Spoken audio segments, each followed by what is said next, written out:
inspire-toi d'une noix dans sa coquille.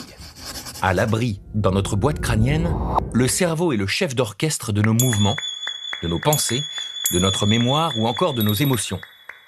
Il a deux parties reliées entre elles, une droite et une gauche. Ce sont les hémisphères. Chacun d'eux contrôle un côté de notre corps. Tiens, par exemple, si tu lèves le bras droit, c'est la partie gauche de ton cerveau qui lui donne l'ordre. Maintenant, observons l'intérieur. Que vois-tu ? Je vois que 2 crayons vont suffire, hein, un gris et un blanc. La fine couche grise, c'est l'endroit où les décisions sont prises, un peu comme le bureau du chef. On l'appelle la matière grise ou cortex.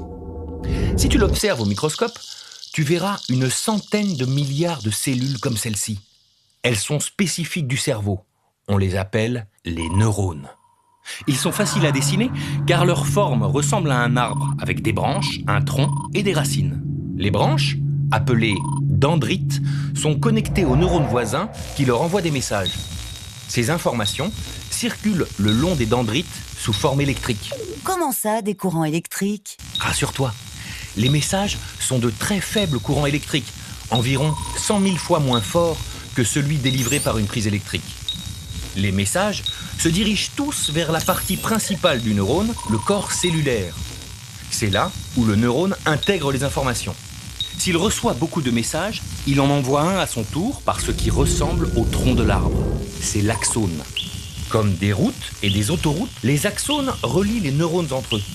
Leurs extrémités se ramifient comme des racines pour assurer la connexion avec les dendrites des autres neurones. La matière blanche du cerveau est principalement constituée d'axones qui relient entre eux les neurones des différentes zones du cerveau. Certains axones vont même très loin, jusqu'au bout de la moelle épinière. Le courant a l'air de bien passer entre les neurones. En fait, les neurones ne se touchent pas. Une fente très étroite relie l'extrémité de l'axone et le neurone suivant. C'est la synapse. Pour la traverser, le message électrique est transformé en message chimique. Un peu comme on passe du train au bateau lors d'un voyage vers une île. Ici, des petits éléments chimiques voyagent entre l'axone et le neurone suivant. Ce sont des neurotransmetteurs.